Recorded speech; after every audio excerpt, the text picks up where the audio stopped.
Je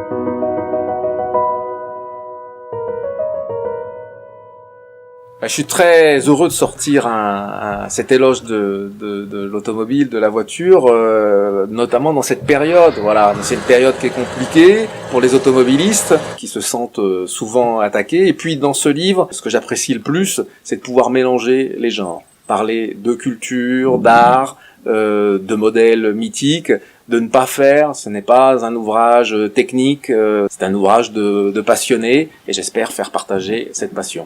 Éloge de la voiture, c'est une déclaration d'amour à toutes les voitures, les populaires, les luxueuses, les sportives, les exotiques, les voitures françaises, les voitures américaines, comme ce cabriolet Mustang de la moitié des années 60.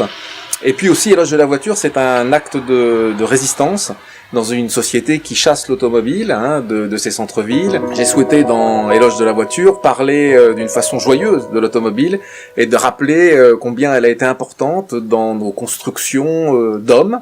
La voiture n'est pas un objet industriel quelconque, ce n'est pas un moyen de locomotion d'un point A à un point B.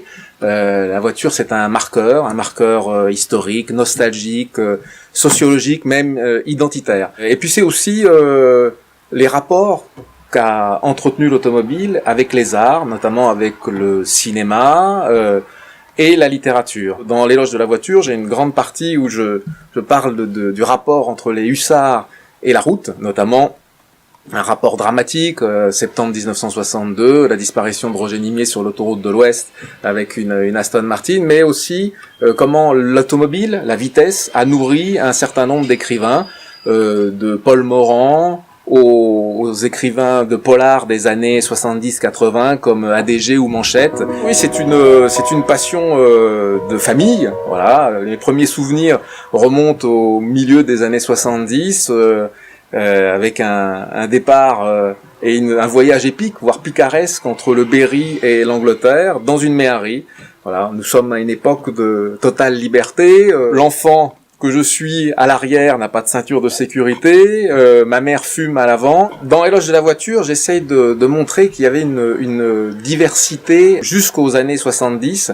Il y a une grande variété de styles. Chaque constructeur, chaque designer exprimait un terreau presque nostalgique qui lui était propre. Aujourd'hui, on peut regretter que les automobiles se ressemblent. Donc je préfère évidemment qu'un constructeur exprime son ADN. La Citroën DS 55, objet futuriste dont Roland Barthes a évoqué sa féerie dans les mythologies. Sa concurrente, chez Peugeot, une 404, une voiture bourgeoise. J'essaye de faire un panorama des grands modèles qui ont marqué les 30 Glorieuses. Je reproche aux voitures actuelles leur manque d'imagination. Je parle de l'histoire de la Ford Mustang, de sa naissance en 1964. La communication de Ford était faite pour que chaque Américain ait connaissance de cette voiture-là. Nouveau cabriolet ou coupé, sportif, 4 places, vendues à des centaines de milliers d'exemplaires. Je suis fan des breaks.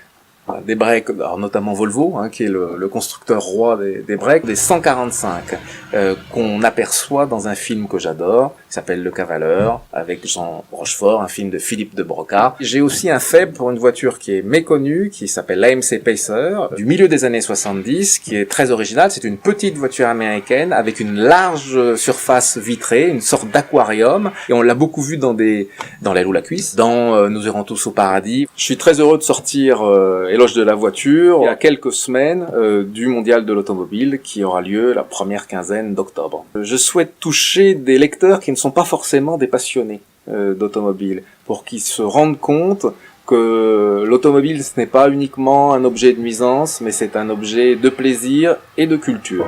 Je publie Éloge de la voiture, sous-titré Défense d'une espèce en voie de disparition aux éditions du Rocher.